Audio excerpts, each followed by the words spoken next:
गांव के एक छोटे से सरकारी स्कूल में राजू नाम का लड़का पढ़ता था। वह चौथी कक्षा में था और अपने दोस्तों के बीच बहुत लोकप्रिय था, लेकिन उसकी लोकप्रियता उसकी शरारतों और मस्ती भरी आदतों के कारण थी, न कि पढ़ाई में अच्छे होने की वजह से।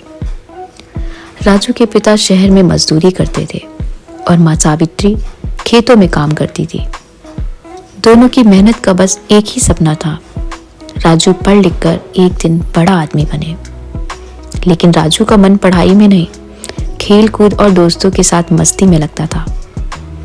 राजू की सुबह क्रिकेट के मैदान से शुरू होती और शामें दोस्तों के साथ मस्ती में गुजरती। वह हमेशा बहाने बनाता, अरे माँ, पढ़ाई तो कल कर लूंगा, पहले खेल खत्म कर लूं। माँ कभी कभी डांटती तो कभी प्यार से समझाती, बेटा, तुम्हारे पिता दिन रात मेहनत करते हैं ताकि तुम्हारी पढ़ाई का खर्चा उठा सके। अगर तुमने अभी मेहनत नहीं की तो तुम्हारा भविष्य अंधकार में डूब जाएगा। लेकिन राजू पर इसका कोई असर नहीं होता। राजू के शिक्षक मिश्रा सर उसे बार बार चेतावनी देते थे, राजू, ये मस्ती का समय नहीं है। अगर तुमने इस साल मेहनत नहीं की तो तुम्हें कक्षा में पीछे छोड़ दिया जाएगा। बाकी बच्चे आगे निकल जाएंगे और तुम यहीं रह जाओगे। लेकिन राजू हर बार हंसकर कहता है, सर, मैं सब संभाल लूंगा, अभी तो बहुत समय है। समय तेजी से बीत रहा था। साल के अंत में परीक्षा की तारीख नजदीक आ गई। राजू के दोस्त रातों को जागकर पढ़ाई करने लगे, लेकिन राजू, उसको ये सब बेकार लगता था। उसने सोच लिया था कि वह अपनी किस्मत पर भरोसा करेगा। मैंने कुछ लिख तो लिया है, उसने सोचा। अगर पास हो गया तो ठीक, नहीं तो अगली बार देखेंगे। परिणाम का दिन आ गया। स्कूल में सुबह से चहल पहल थी। बच्चे और उनके माता पिता बड़ी उम्मीद के साथ स्कूल आए थे। राजू भी अपनी माँ सावित्री के साथ वहां पहुंचा।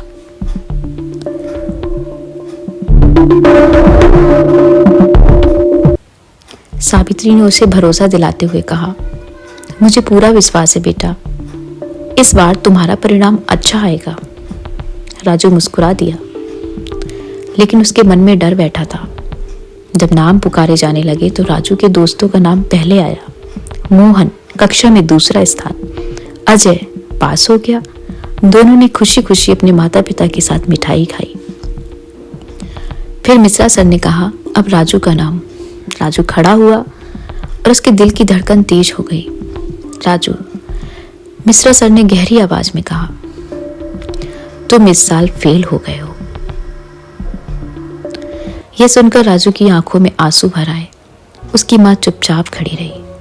पूरे स्कूल में सन्नाटा छा गया। मिश्रा सर ने उसे प्यार से बुलाया और कहा, राजू, मैं जानता हूं कि यह सुनकर तुम्हें दुख हो रहा है, लेकिन असफलता का मतलब यह नहीं है कि तुम कमजोर हो। ये तुम्हें सुधारने का मौका देती है। अगर तुम अब मेहनत करोगे तो अगली बार जरूर सफल होगे। मेहनत का कोई विकल्प नहीं है। राजू ने आंसू पोंछते हुए कहा, सर, मैं वादा करता हूं कि अब मैं पूरी मेहनत करूंगा और आपको और अपनी मां को निराश नहीं करूंगा। उस दिन के बाद राजू ने अपनी जिंदगी बदलने का फैसला लिया।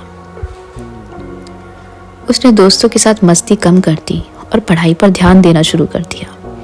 वह सुबह जल्दी उठकर पढ़ाई करता, स्कूल में हर सवाल का जवाब देने की कोशिश करता। खेल के समय भी वह अपने पहला होमवर्क खत्म करता।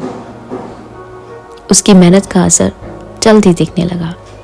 मिश्रा सर और बाकी शिक्षक उसकी लगन देखकर बहुत खुश थे। अगले साल फिर परीक्षा का समय आया। इस बार राजू ने पूरे आत्मविश्वास के साथ परीक्षा दी।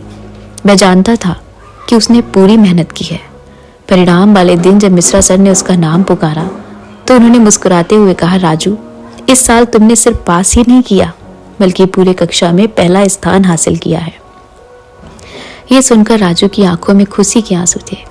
उसकी मां ने उसे गले से लगा लिया। तुमने साबित कर दिया बेटा कि मेहनत और लगन से कुछ भी संभव है।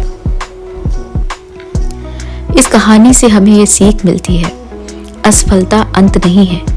ये हमें सुधारने और दोबारा प्रयास करने का मौका देती है। मेहनत और अनुशासन अगर मेहनत से किया जाए तो हर सपना पूरा हो सकता है। समय पर काम करना भविष्य को बेहतर बनाना है। राजू की कहानी हर उस छात्र के लिए प्रेरणा है जो अपने जीवन में मेहनत और समर्पण के साथ आगे बढ़ना चाहता है।